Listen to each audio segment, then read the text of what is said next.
You never have exchanges hold assets. And how many exchanges have we seen blow up that were holding assets, right? I mean, Mt. Gox, right? CoinCheck, Quadriga CX, Bitfinex was hacked. I mean, all these guys, right? And why is that? Are they bad? Is it fundamentally destined to be that way? No. It turns out security of assets, is hard. It's a specialized function. But more importantly, it's checks and balances, right? Pretty much every single exchange hack, all the way back to Mt. Gox, if you had separated the function of the exchange from the storage of the assets, you would have somebody to be able to tell you whether or not the assets were there. You would know much more in advance.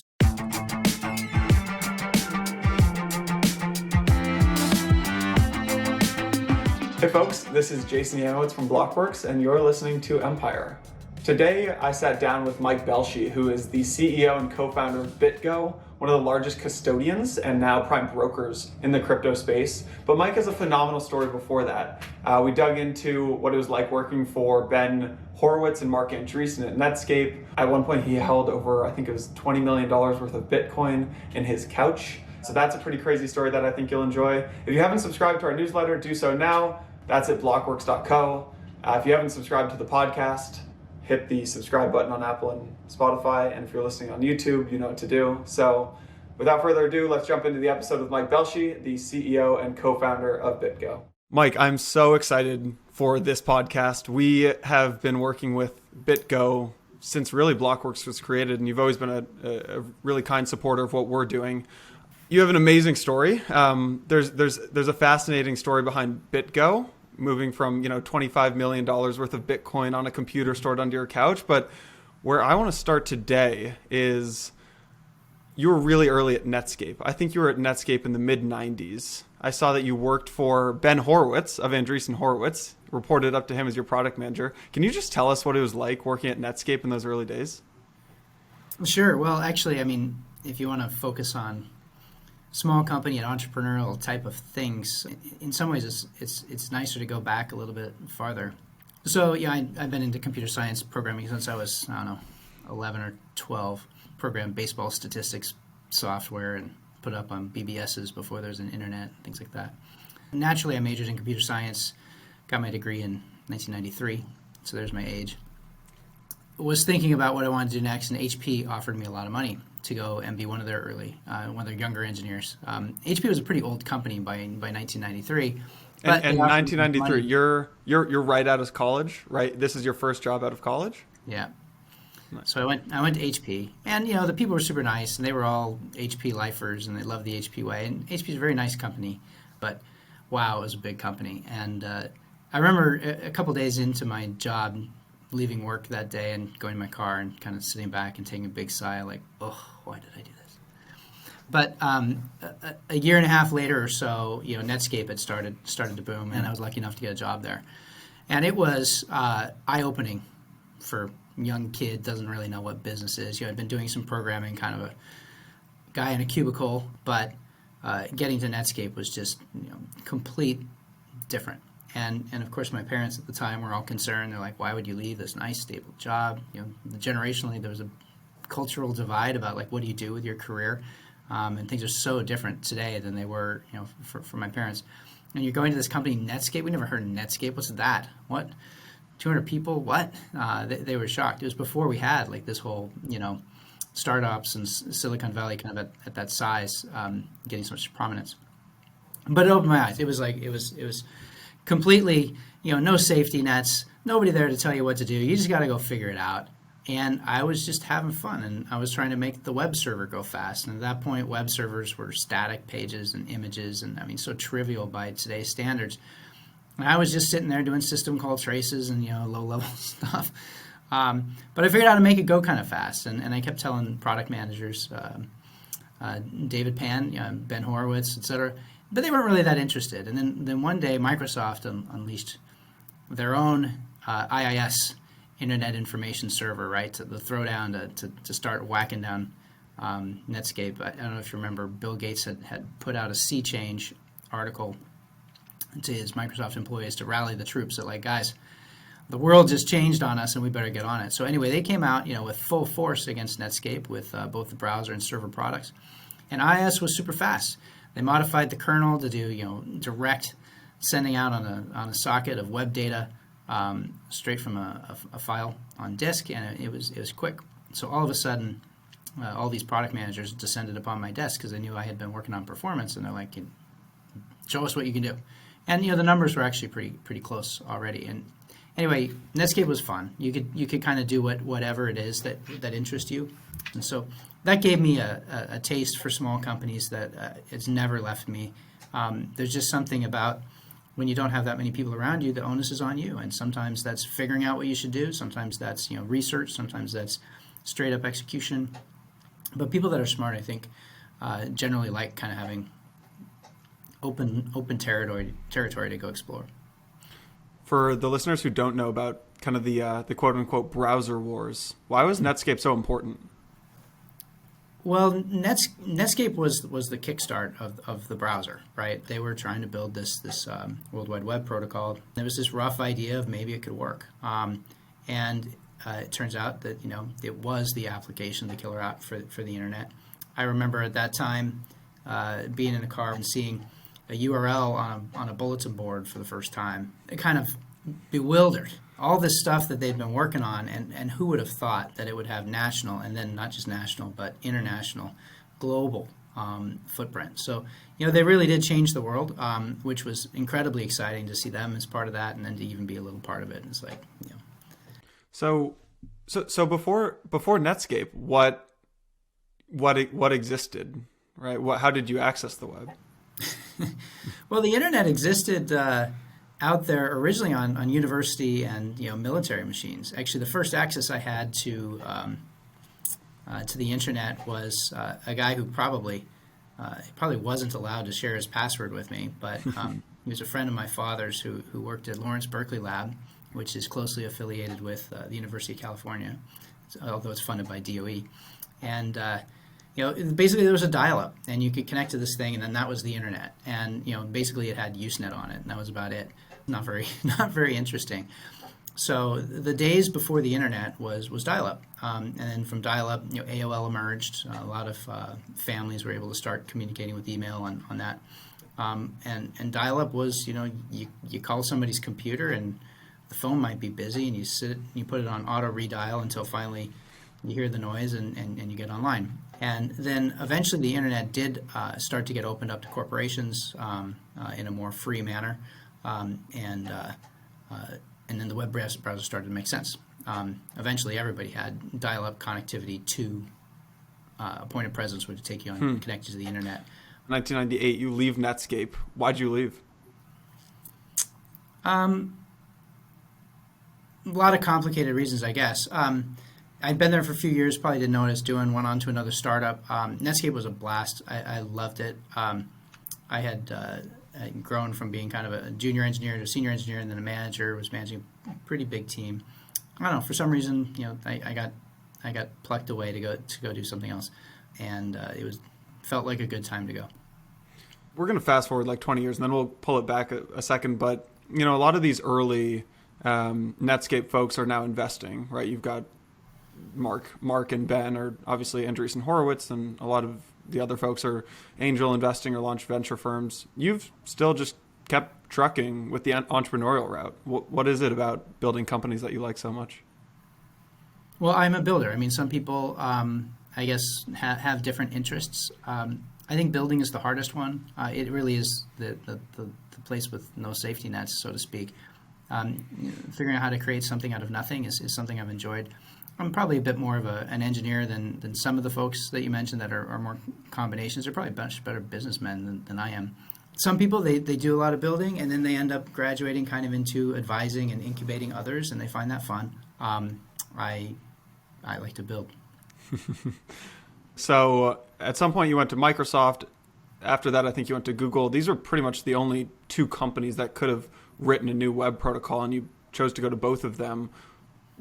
Can you tell us a little bit about the early 2000s, 2003, 2004, 2005, just what that era was like as these companies are competing and Google starting to kind of take over? What did that look like, and what did that feel like back then?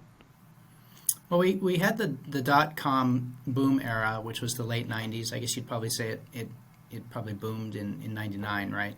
And so there'd been just like all kinds of crazy companies that were created that didn't really have a great business model, and everybody said this can't go on forever, and yet there was this crazy hype around all of it.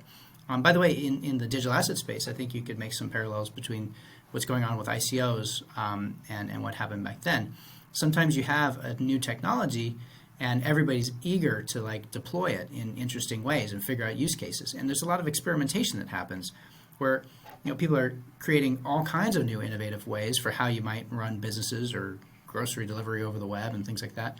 And a lot of the early ones fail. And that's exactly what's going on with some of the decentralized finance that's going on right now, is that there's a lot out there, probably as much junk that won't last for more than a couple of years as there is reasonable.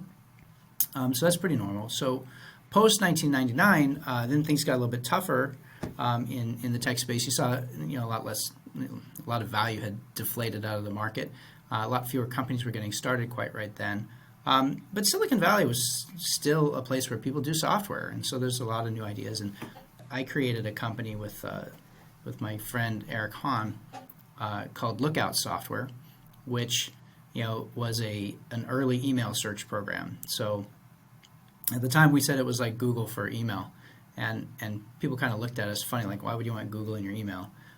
But once you tried it, you got it. Like, you just type in the search bar, and then boom, and up comes your messages. And it turns out that indexing your email is actually quite a bit different than indexing your web pages. The way you want things sorted and the way the human brain thinks about finding messages is different. So I don't know, those early years of 2000s, I think, was filled with a lot of innovation still going on. A lot of companies were still being born. But the euphoria of kind of, stupid, dumb money coming at, any old idea with not very good business models was gone. The other thing is internet advertising, kind of in the late 90s, people thought it wasn't going to work really at all. I think it took a little while to kind of sort it out, and Google helped pioneer a fair amount of that. The late 90s had a lot of, banner advertising, things going on. The models hadn't quite been figured out, and it took a few iterations before that really became a reasonable way to fund good businesses. And then the way I got to Microsoft was they bought that email search company that was called Lookout. Email, it was kind of search for email like a Gmail, or what are we talking here? Yeah, it was Gmail before Gmail existed, right? So actually, Gmail was getting created just around that time. It certainly wasn't as ubiquitous as it is now. Yeah, I think Gmail was like 2004, if I remember correctly. Yeah, it would have been right around there, right? So yeah, we did look out 2004 to 2006, but this was just focused on just search on top of Outlook and whatnot, which was the dominant fat client for email that people were using at the time. So 2004, you get acquired by Microsoft. You join Microsoft. You're there for, I don't know, two years, if I remember correctly. You then go to Google. What happened in those 2 years at Microsoft? What impressed me about Microsoft is, for such a huge company, they had so many passionate people. Now, the epicenter of Microsoft is Redmond. It's the heart. It's the soul. You go up to Redmond, and of course, the campus is huge and distributed, but tremendous energy. Just walking down the halls, you can just feel it. A very exciting place to be. I wasn't there. I was here at Silicon Valley campus, which is, there were a number of companies. I think Web TV was one of them. I can't remember the others. The PowerPoint division was down here. Much different culture. A lot quieter, a lot slower pace, a lot less energy. So, it wasn't as fun for me. There's certainly some people that enjoyed Microsoft and wanted to be here. For me, it wasn't so good. Did a project, and then kind of it got moved up to Redmond, and so you have to switch to another project that gets moved up to Redmond, and then after a couple of cycles of that, I said, okay, maybe I'll check out something else. And Google at the time kept surprising everybody. They just kept beating quarterly reports, quarter after quarter. They had these huge engineering teams with like 100 people for a single manager. And I was very curious about, wait, how can you do this? Like, it's very different from the way we were building software in the 90s and even the early 2000s. Google had taken a very different take. So I kind of wanted to go see that, and I ended up over there. And I was very lucky. They just were getting started in a stealth project. Didn't have a name yet, but ultimately that project was going to be Chrome. So I was one of the first guys on the Chrome team. You're just very lucky to get there at the right time. You mentioned Google had a different approach to engineering. What does this mean? Well, they had these huge teams, right? And I mean, I think you could almost say that Google was engineering run amok. They had a good process for kind of continuous search for great people and to filter out the not as good ones. So they kept the bar really high for quite a while. And then once you got in, actually the structure around it was much more, you go figure out your job. You go figure out how to make the world great. It was kind of surprising. I think, it really is an example of where small companies growing into big companies, they just need constant growth.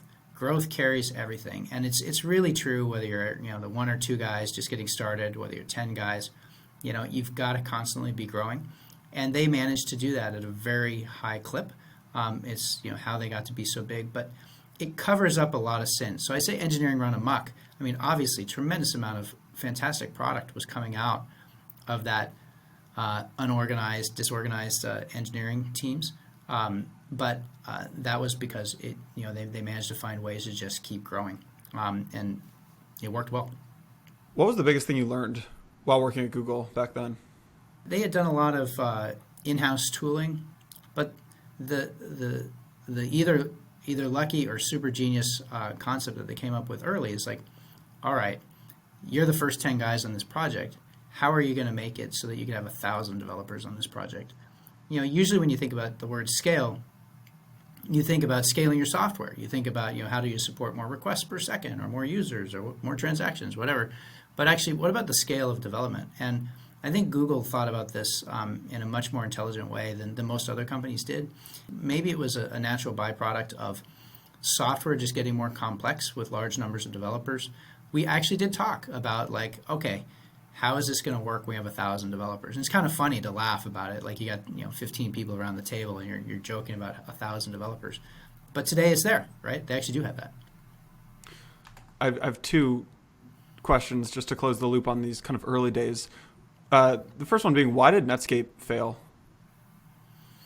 Did it fail? I'm not sure it failed. I wouldn't say that. I mean, it doesn't exist anymore. I suppose that's some definition of fail. How did it, let me rephrase, how did it end actually? What ended up, how did it phase out and Google and kind of Microsoft came in? It was the early days of the internet. I think, how to build large teams that scale. We didn't really know how to do it. And we hired a tremendous number of people for a big business opportunity and didn't have enough organization, and people were just stepping all over each other. The tools were much harder then. You certainly didn't have Git, right? And so a lot of lessons have been learned out of that software. But Netscape had to go through a phase where it just had to learn how to build software, and that was very painful. And it slowed that company way, way down.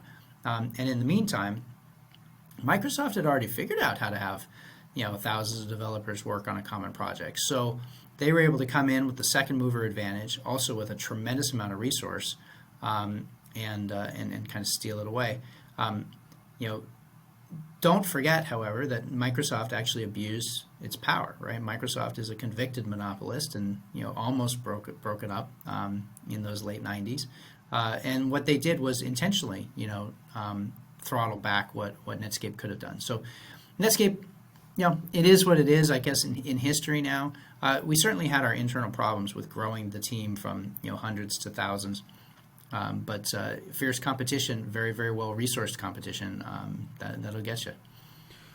What was it like working with Mark Andreessen? Everyone knows him as the investor today, but most people don't know his founder stories back then.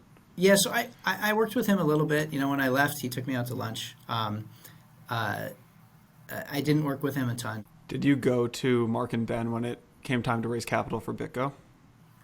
I didn't. It's a regret. I wish I had. Really? Yeah. It just didn't quite work that way. When BitGo was raising money, I don't think Andreessen was as into crypto as they are now. They got the bug after that. But also my business partner at the time, raising money is hard. You go and you pitch it to a number of folks, and it has a little bit of an organic nature to and of itself. So I can't remember if I didn't connect or if we partially connected, but I do wish that we had gotten more serious way back then. You said your business partner back then, is that Ben Davenport?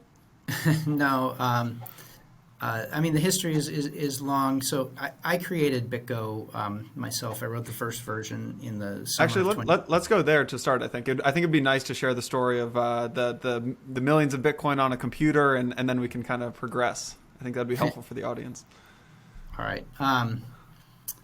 Well, let's see. I mean, I got interested in Bitcoin before BitGo, and like everybody, it takes you too long to figure it all out. But eventually, I did get into it, and I started trying to more or less hack it, find a hole in it, figure out how this can't work. A very engineering-minded approach, I suppose. And everything I looked at, I couldn't find any holes, and to the contrary, I just got more and more interested.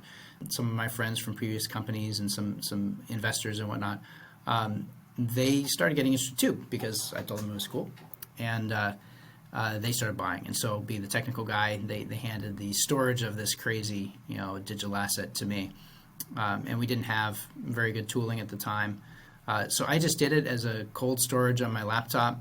I kind of created my own thing, played around with vanity addresses and stupid things like that for a little while. But left that on my laptop at home, and it didn't take very long before that became worth a tremendous amount of money, and I was afraid that I would lose that laptop. How much money are we talking here, Mike?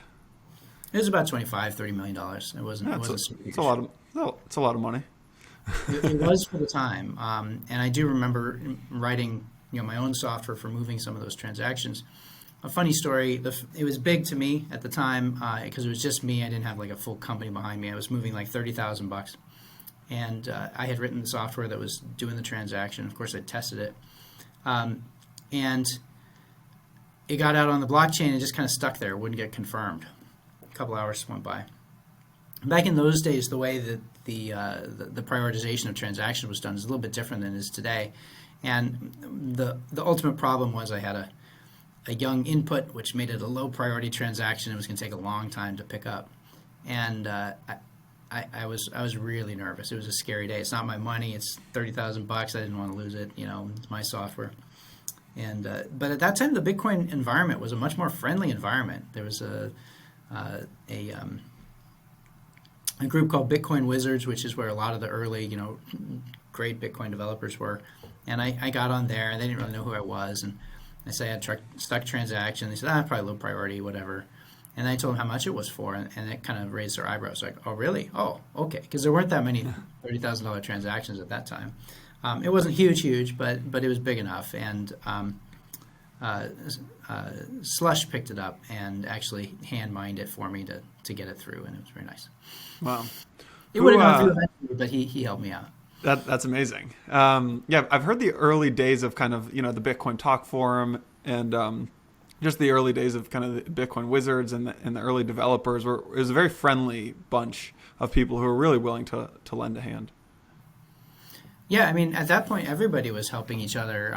People just were like-minded hobbyists almost, trying to figure out, what can this thing do and not do, and trying to understand it. I mean, it was a new set of concepts on every level, whether you're talking about the crypto that's in it or the mining that's in it, how the coin is distributed, the blockchain, how it works, and scalability was something we were talking about even back then. So, but everybody was just on the same page and trying to figure out how to make it work. It was quite pleasant. Can you share any of the early kind of developers from that bunch of folks? Are any of them kind of bigger names in the crypto space now? Or, an extension of that would be, are any of the, $25 million, $30 million is a lot of Bitcoin back in 2013, 2014. Are any of those friends who sent you Bitcoin, are they big investors, big founders of crypto companies today? Would our audience know any of those folks? Yeah, I'm not going to give their names, but you would definitely recognize their names. Their names that in kind of our circles are around there. The developers that were on the Bitcoin Wizards channel at the time, I wasn't holding their Bitcoin at all, but Greg Maxwell was over there, Peter Woolley was over there, Matt Corallo was over there. I mean, it's actually the same early Bitcoin guys. These guys have been doing it for a really long time. People forget that they've stuck with it for as long as they have. It's impressive. Okay, so you've got all this Bitcoin. you've got 25, 30 million on a computer, storing it under the bed, under the couch. As the story goes, you realize you need a safer way to store this stuff, and that's how BitGo was created. Is that kind of the genesis block of BitGo? Yeah, that's here? right. So at the time, those were all single signature addresses. So the private keys, I had created them by provisioning a laptop manually that had never been connected to the internet, and I used some USB to move some software between it. It was kind of hokey, but I'd taken the steps as best I could kind of at that time and commensurate for that value. By the way, some of those wallets are still out there. And there's a set of them that are using that technology that are quite large. Wow. But yeah, so I was afraid, okay, when I turn this thing on, am I going to lose it? So at Google, it had a fair amount of data about just the rise and rise of malware, and it's a up and to the right exponential spread problem that probably still is today. So I was afraid, gee, if I ever do try to move these coins, are they going to be worth a lot of money? And I'm going to get them lost right away. And so that led me to do a lot of research and find a little corner of the Bitcoin network that hadn't really been used, which was what is multisig, but it's P2SH, which is pay-to-script hash. It had been deployed and pushed forward by Gavin Andreessen, I think about a year earlier, if I recall. But nobody had picked it up. And so I thought, we ought to be able to use this to make a really effective, no single point of failure wallet. And I wrote up a little description of it. I wouldn't even call it a white paper, but I went back to the Wizards group and I kind of shared it there. And a couple guys said, yeah, this looks great. And Gavin Andreessen said, I would use it. I would pay for it.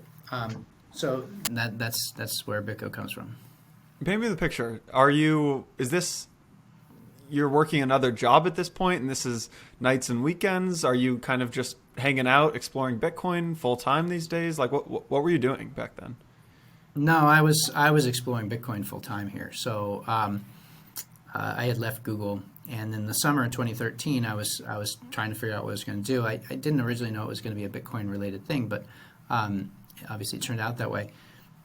So it was just me coding. I was coding the server side. I was coding the early web side, and building the first version of it. I launched that in August of 2013. It's kind of a little cheesy consumer wallet. Didn't quite know where BitGo was going to go from there. The early people that picked it up, people were quite encouraged. They were like, "Oh, great! This is a multi-sig thing. I get it." And it took a fair amount of technology understanding to understand why it was useful. There was some confusion about what was called a web wallet or a hosted wallet. Prior to BitGo, there had been a number of people that had built web-based wallets on single signature, but when you do that, you're basically handing your private key to some guy that's running a server, and they get hacked. It happened over and over again. And this wasn't that, but it looked the same because you're just loading up a web page. It looks like a web wallet. But what was actually happening is you had a key that was being used in a secure way in your browser on your local computer, separate from the key that was being used on the server side of things. So anyway, a number of people tried it out, and those that understood it really gave me a lot of encouragement. But of course, naturally, it led towards people that had larger amounts of Bitcoin. And today the way we do key provisioning and the controls and the options are night and day advanced from where they were back then. But the basic principle is still the same. It's about eliminating single points of failure so that you don't have to worry about having malware on one machine that's not going to be able to steal your Bitcoin. What did the space look like back then? Because Coinbase, I think, had just come out of Y Combinator around that time. There was Peter's company, blockchain.com, if I remember correctly, was around back then. What did the space look like for those who maybe have come in later? Can you kind of paint a picture of what it looked like? Well, yeah, kind of at that time, actually, one of the biggest applications was a thing called Satoshi Dice. Satoshi Dice was a way to place bets in a way that the house always wins, I guess. But you could roll dice and win Bitcoin. And it actually was consuming at one point, I forget, 40% of all Bitcoin transactions were just people playing Satoshi Dice. And he figured out a way to mathematically prove that he wasn't cheating. So the rules were fair, and you could roll dice and you could either win or lose. Anyway, it was quite successful for the time, a cheesy little thing, but it definitely worked. And there's a lot of other gaming attempts, not just attempts, games that have been built on blockchains where you can now start to prove that actually the other side is playing fair. I think there's even been some poker endeavors to do so. I haven't followed that entire wing of what you could do with blockchains. Eric probably has more information. That was out there. BitInstant was live. Mt. Gox was live. BitPay was around.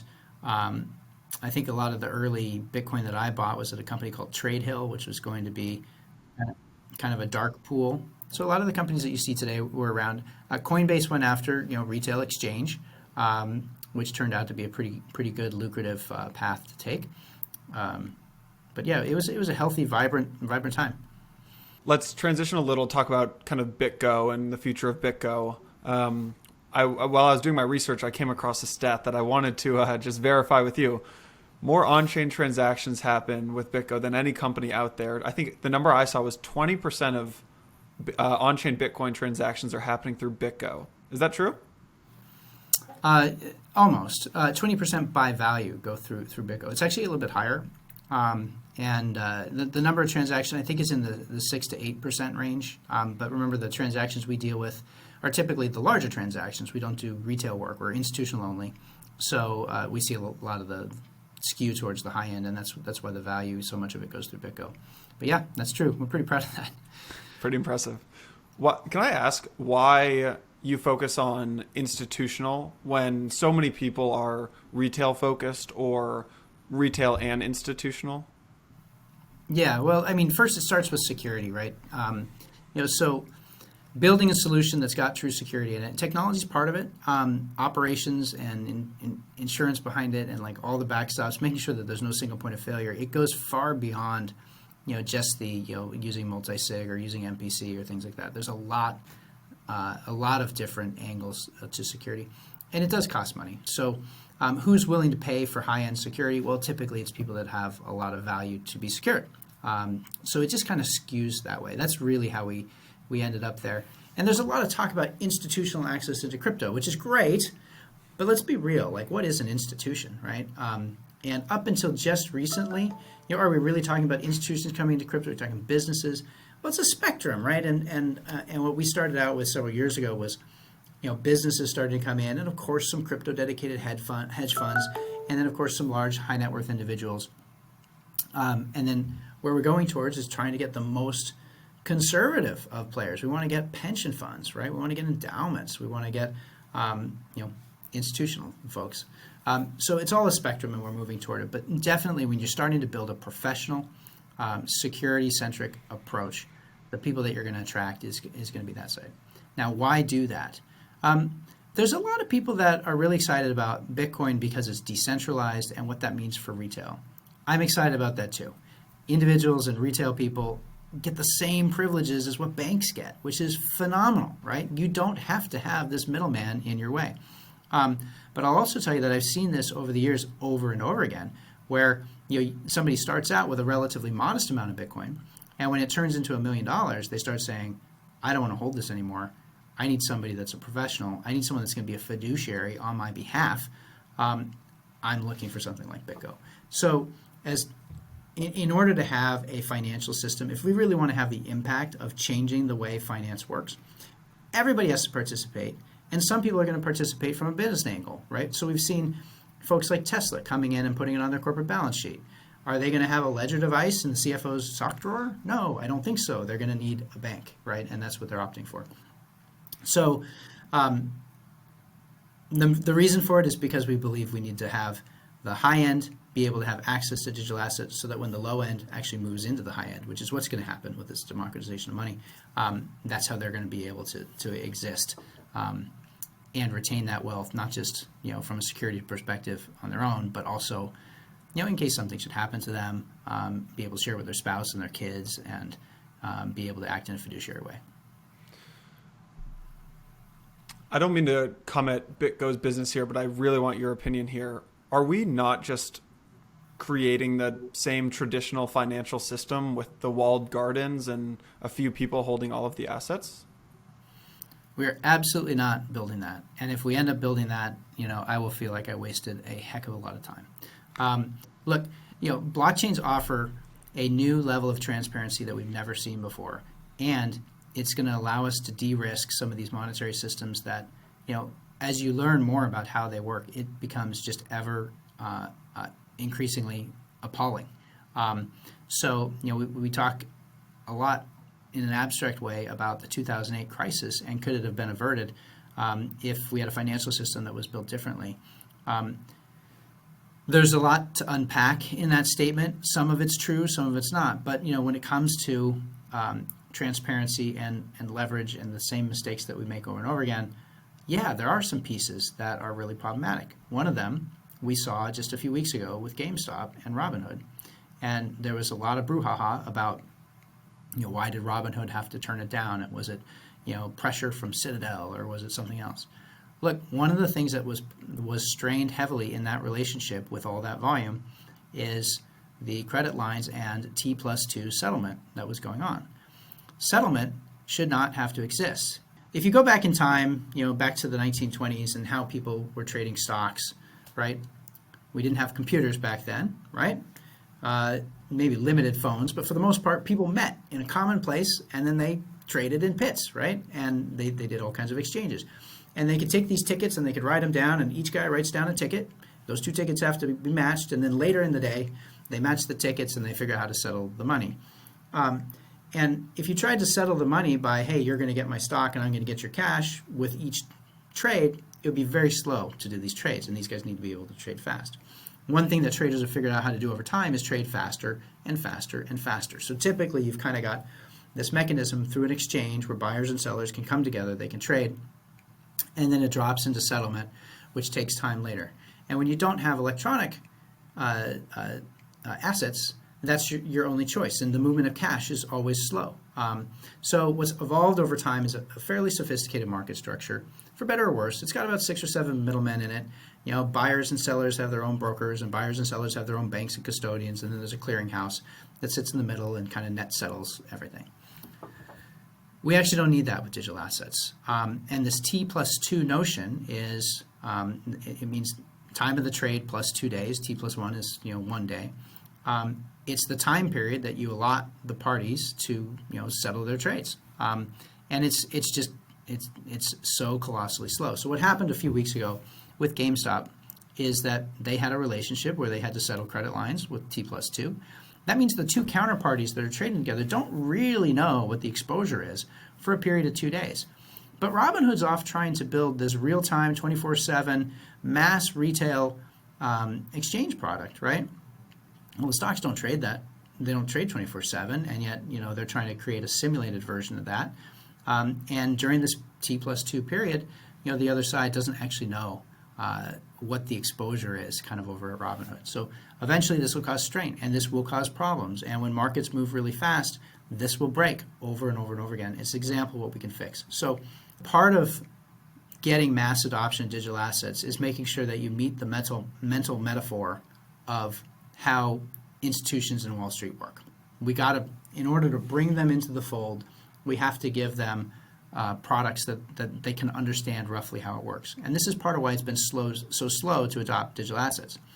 But if we just do that and we recreate clearinghouses as they used to exist, we will have done a lot less than we could have done. We can make real-time settlement happen, which absolutely reduces risk. It would eliminate a big part of what happened with Robinhood and GameStop. And so we'll get there. I want to touch on one kind of key point there. In doing a little prep for this podcast, I spoke with a large fund-to-fund manager who was pretty involved with Bernie Madoff, actually, and lost about 70% of his assets with Bernie Madoff. And he said, you're speaking with Mike Belshe, you have to ask Mike about his opinion on, in financial markets, you mentioned these 5, 6, 7, 8 intermediaries, right? And we're saying with T+2 settlement times, that's a bad thing. In crypto, a lot of the financial intermediaries are the same, right? So what you see is you have billion-dollar exchanges that are all one and the same. In the traditional worlds, if you went to an exchange and said the exchange is going to custody all your assets, that would never fly with the SEC, right? And that was kind of the reason I bring up Bernie Madoff. That was the thing with Bernie with Madoff is that, if he had a qualified custodian, that never could have happened. Why was this fund-to-fund manager telling me to ask you about this? Well, I don't know. I sometimes use Bernie in my stories. So Madoff, was famously trading in a Ponzi scheme, and he said he had all these assets. He has publicly said, since he's been arrested, he said, "Look, if my clients had required me to use a custodian, I couldn't have perpetrated the crime." So you can look that one up. You'll find it on Google. So it's just a fact that you need that. The bad news about the legacy market structure is that it's got too many participants. But why does it exist? It actually does exist with good intention to try to solve risks for investors. And one of the basics is putting some checks and balances in so that you can see whether or not the money's really there. The first commissioner of the SEC was Joe Kennedy, so JFK's father, right? He was trading all through the 20s, and he did fabulously well as a trader. Now, we didn't have the SEC before then, right? And he would get all his buddies together and pump and dump schemes and insider information. He was a great trader. So after we had the stock market crash, the politicians started to say, hey, we need to put some protections in to fix this. They said, okay, we're going to create this thing called the SEC, Securities Exchange Commission. Who are we going to get to run it? Well, let's go hire this guy who was the guy that knew how to abuse the hell out of the old system and have him help us fix some of that. So, he was instrumental with some of the early securities laws, the 1940 Acts, which we still have today. They've been modified and amended, and things are quite a bit different. But the very premise of it is called the 1940 Act, right? Why? Because it was enacted way back under his era. So, look, the existing market structure exists to protect investors in a number of ways. It's got flaws, right? It's not perfect. We all know that. But the alternative is what we have in crypto, which is a completely verticalized stack, where an exchange acts as the exchange, but they also act as the broker for the buyer, the broker for the seller, the clearinghouse, the bank. They take on every function. Now, this is extremely efficient. Some companies take that and then they put leverage in it, which you can automate so cleanly because you're the only party. There's no dependency on anybody else. There's no T+2. You can basically do 100x leverage. Oh, you heard of an exchange doing that? And it's like a big casino is what it is. The only reason they're able to do that is because they are every role in the market structure. So crypto absolutely has a destiny with a better market structure than where we're at today. Like, if the owners of New York Stock Exchange, which is the ICE, right? If they walked into the SEC and said, "Hey, we want to custody assets at the exchange," the SEC would just laugh them out of the room. It's a non-starter, right? You never have exchanges hold assets. And how many exchanges have we seen blow up that were holding assets, right? Mt. Gox, right? CoinCheck, Quadriga CX, Bitfinex was hacked. All these guys, right? And why is that? Are they bad? Is it fundamentally destined to be that way? No. Turns out security of assets, is hard. It's a specialized function. It's different than running a retail exchange where you're trying to sign up 100,000 users a day to go trade. So there's a lot of domain expertise in how you would secure assets. But more importantly, it's checks and balances, right? Pretty much every single exchange hack, all the way back to Mt. Gox, if you had separated the function of the exchange from the storage of the assets, you would have somebody to be able to tell you whether or not the assets were there, who is independent of the exchange, and you would know much more in advance. So, Mt. Gox continued to operate after they were in a fractional reserve capacity. A custodian could have told them that. Quadriga CX's CEO ran off with the money or died in India or something mysterious. Turns out there's no money in Quadriga CX. Could have known that. And so, anyway, I think there's no doubt that digital asset exchanges are going to have to move to this model. You've got some exchanges already doing that. So ErisX, you might be familiar with, CFTC regulated and they're licensed, and they separate the exchange from the holding of their assets. Pretty simple. I want to start to wrap this up and talk a little bit more about just you on a personal level and what you're thinking about these days. We talked about you kind of were CTO and you've now moved into the CEO role. You have over 100 open positions, if I saw that correctly on BitGo. Yeah. How do you manage all of this, Mike? How do you manage hundreds of, over 100 positions and a huge team? You talked about Google having to scale to over 1,000 developers. What, is that possible in BitGo's future? How do you manage this? The best thing that you can do is hire really smart people around you. you need to have people that are very capable and competent in their field that are managing their areas of the business, and then you can manage it all. Couldn't do it without fantastic leaders around me to help carry a huge burden in everything that we do. Hiring 100 people is great. I mean, we're excited about that. We think that the digital asset space is graduating to a new level. I do think that BitGo as a custodian is going to be larger than some of the incumbent custodians in traditional assets before those companies are even getting into crypto. I think that's already starting to happen just due to our recent growth. But overall, still a relatively small size. A few hundred people is relatively manageable. Main thing, get great people around you. There was a Bloomberg article a few months ago about PayPal acquiring BitGo, and I'm not sure if that was a rumor or what happened. I'm not going to grill you on that. But how frequently, if you don't mind me asking, do you receive acquisitions offers from these more traditional players? I mean, every bank, every fintech company is exploring digital assets, Bitcoin, Ethereum, right now, and they have been for several years. So it's a matter of when are they going to come in, because they feel that the regulatory risk combined with the client demand is at the right crossover where they should get in. I think we're going to see tremendous movement this year from all of the incumbents, and the ones that are behind are looking, of course, to figure out how to get a jump start, and they want to be able to move their businesses forward quickly, and so they're acquisitive. I expect we'll continue to see them. It's pretty much constant noise, I guess I would say, and it's flattering. As a founder, just on a personal note, and for a lot of the other founders listening to this, for a founder who's building a very successful company, one of the biggest and most successful companies in crypto, I'm sure you get offers and pitches all the time to do partnerships and invest in acquisitions. How do you prioritize, those kind of pitches while also building the business? And how do you know what to take seriously, and how do you know when to actually engage with those folks?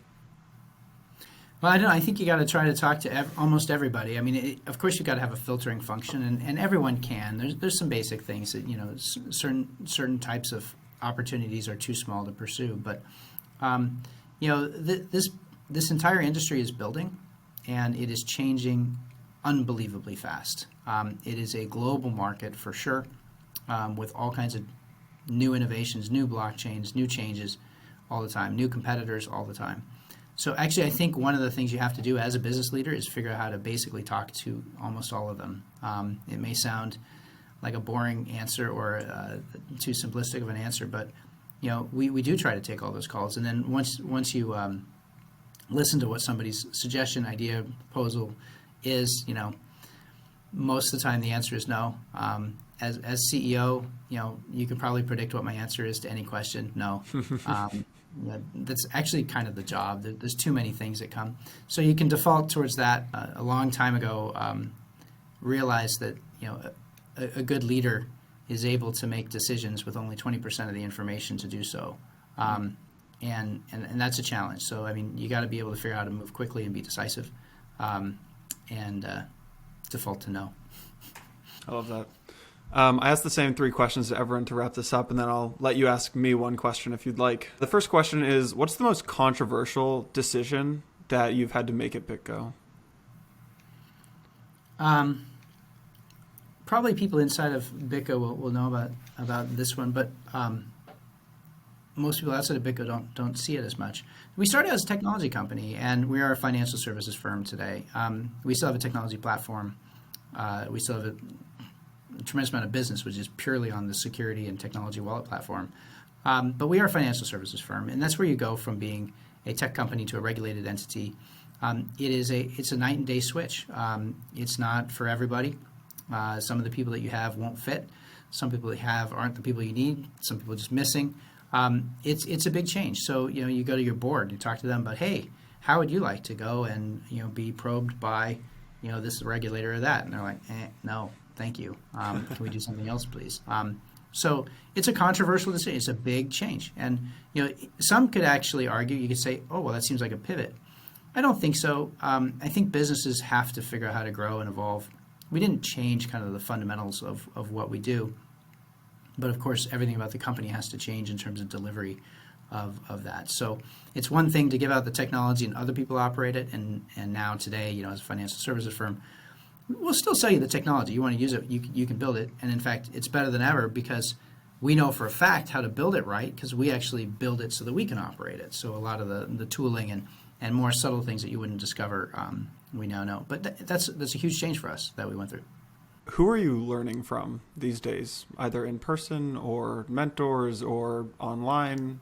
Read a lot, I guess, is my recommendation. I don't know if I'm doing a good job of it.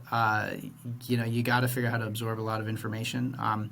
If you don't naturally do that, I think you will fall behind. I think I'm behind, frankly. Maybe as you get older, you realize you'll always be just incredibly behind. So I don't know. I think my sources are many. Of course, I've got some people that I would call mentors and friends that are high-level senior positions at various firms, and they help me tremendously. But I think the number one thing is you read a lot. Any favorite books to recommend for the audience? Well, I have a bunch of them. In the past, I've talked about some psychological books that I thought were interesting. At the business side, John Doerr's got one called... I forgot the name of his book, but it's the OKR book. It's pretty famous. Do you follow OKRs at BitGo? A variant of them, yes, but not exactly as prescribed in that book.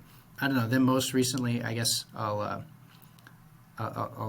talk about a semi-fiction book. Actually, a guy who used to work at BitGo, he wrote a book called Confessions of a Crypto Millionaire, which I read recently, which was enjoyable.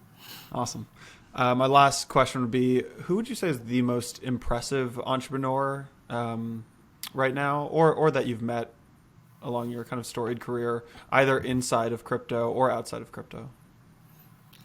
I mean, if you're in tech at all, I mean, you got to give the mantle to Elon Musk. I mean, Jesus Christ, that guy has done the most ambitious companies, three at a time, and the hits keep on coming. I mean, he's pretty inspirational. I can't cite anyone that's even close. We can finish this up with one question for me if you want to take it, or you can let me off the hook easy. No, I'll ask you. So what is your goal with this podcast as it relates to digital assets? There's a lot of, as the price goes up, right? Today it's at 52,000. Basically, volatility and price movement drives adoption. We all know that. As the price goes up, and we're all betting that this thing continues to go up, more and more people come into the space, millions of new people coming into the space. They look to learn about Bitcoin, they learn about Ethereum, they start learning about DeFi. There are incredible stories about the founders who have worked their asses off to actually build this industry when it was really small, right? We have millions of people in the space now. When you got into the space, there was maybe, 1,000, 10,000, less than 100,000 people in the space, that's for sure. And so I just, with this podcast, I just want to make sure that those stories don't, go untold. And it's my goal to basically highlight the founders who are building this new industry that we're all kind of, really betting our lives on here. Cool. Well, good luck with that. I think sometimes people look for too much advice from other founders or existing founders. It's only within each person. You can't copy somebody else's path to your own success. So get in it, go do it, go build. You'll be okay. That. Thanks, Mike. I really appreciate the time. All right. Nice talking with you, Jason. Take care.